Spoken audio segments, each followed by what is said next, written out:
करेंगे। प्रार्थना का मतलब ये नहीं होता है कि बैठ करके आंख बंद करके, कुछ लोग रॉन्ग प्रार्थना करते हैं। मैं पूछती हूँ, बैठते हो प्रभु की हजूरी में? तो हाँ बैठते हैं। तो क्या करते हो? आंख बंद करके ढूंढते रहते हैं, कुछ नहीं मिलेगा, अंधेरा के सिवाय कुछ नहीं मिलेगा। दूसरे तरीके से प्रार्थना मत करो, जो अंधकार के लोग सिखाते थे वैसे मत करो। यहाँ ऐसे प्रार्थना नहीं होता। आंख बंद करेंगे, अंधकार होगा, ध्यान में सोचेंगे कुछ दिखाई देगा, कुछ दिखाई देगा। आपको कुछ नहीं दिखाई देगा, आप सो जरूर जाओगे। ढूंढने की कोशिश ना करें कुछ बाहर आंख बंद करके कि कुछ हमें दिखाई देगा, परमेश्वर की रोशनी, कोई लाइट। ऐसा नहीं, जब वो दिखाना चाहेगा तो आपको खुली आंखों में भी दिखा देगा। हमें इस बात पे ध्यान करना है। मनन का ये मतलब होता है, ध्यान का ये मतलब होता है।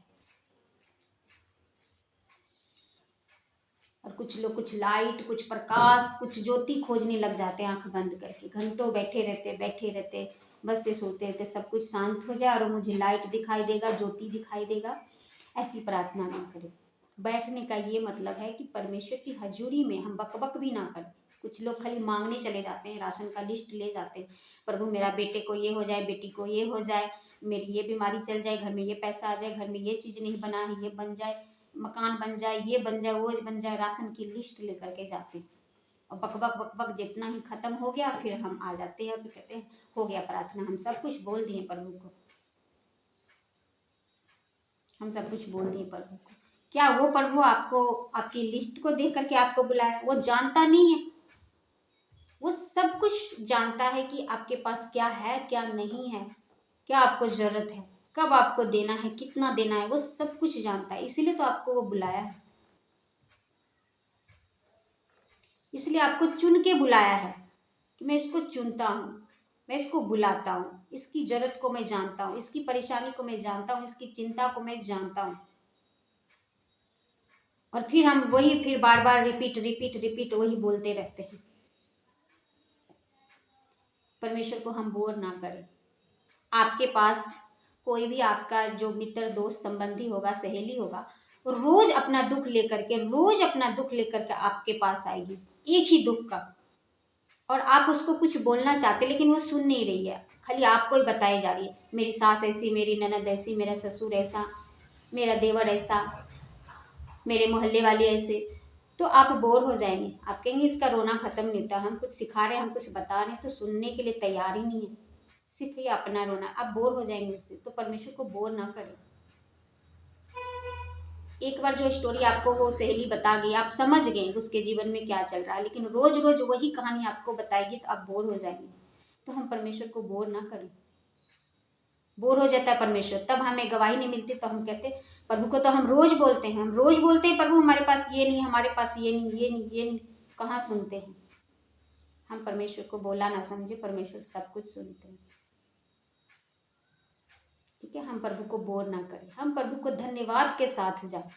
प्रभु कहते तुम्हारी प्रार्थना और विनती धन्यवाद के साथ मेरे हजूरी में उपस्थित किया जाए। धन्यवाद के साथ, कि हम धन्यवाद करेंगे परमेश्वर, हम इस बात को नहीं जानते थे कि विधवा के साथ कैसा व्यवहार करना चाहिए, अनाथ के साथ कैसा करना चाहिए। अगर जानते भी थे तो हम हर बार कंट्रोल नहीं करते थे, कई बार फिसल जाते थे। प्रभु हम आपका धन्यवाद करते हैं कि हम इस बात पे अब ध्यान देंगे, हमको ये करना है। और वो जो ब्लेसिंग चाहिए वो परमेश्वर का काम है।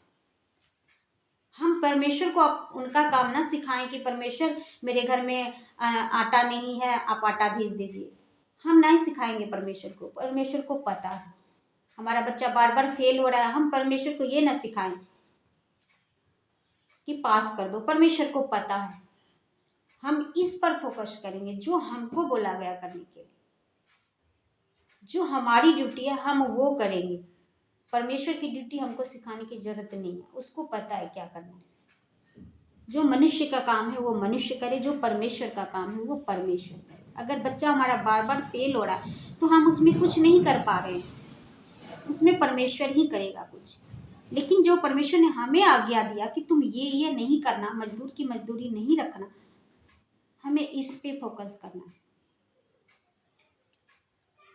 जब हम ऐसे चलने लग जाते हैं तब परमेश्वर हमारी गवाही को नहीं रोकता है। कुछ लोगों को ये चलने में परेशानी आती है, ऐसा करने में परेशानी आती, क्योंकि जिसको चस्का लग गया है लोगों का पैसा रखना, उसको बोल दो कि अरे तुम अपना बटुआ खाली करके उसको दे दो, तो उसको तकलीफ होने लग जाती। नहीं नहीं, हमारा ही बटुआ भरा रहना चाहिए, हम कैसे अपना पर्स से खाली कर दें। दे देंगे ना, उसको बाद में दे देंगे। वो कौन सा मरा जा रहा है, वो कौन सा भागा जा रहा है, यही तो है।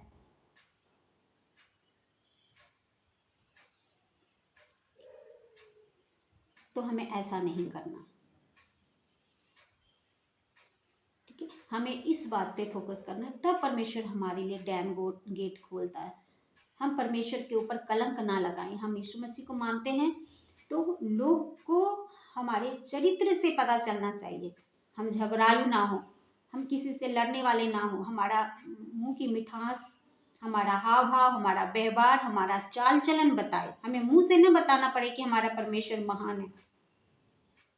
हमारा नेचर, परमेश्वर कहते तुम मुझ में ढलते जाओ, मैं पवित्र हूं, तुम भी पवित्र बनते जाओ,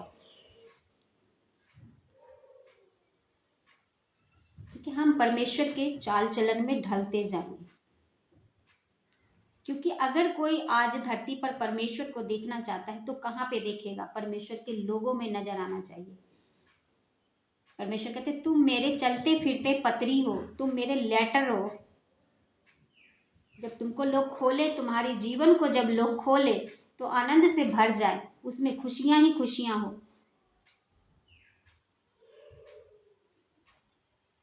हम अपने चरित्र से दिखाएंगे कि यीशु मसीह कहीं नहीं गया है, हमारे अंदर है।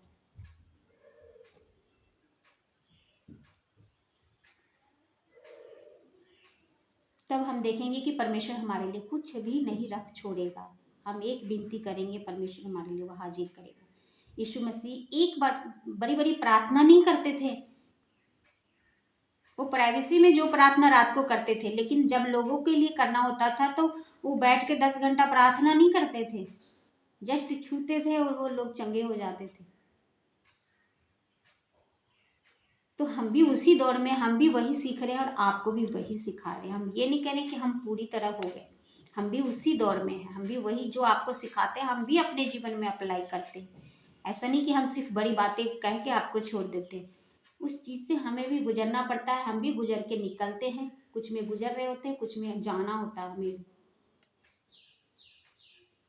कोई भी परफेक्ट नहीं है, कोई भी माँ के गर्भ से परफेक्ट नहीं आता है।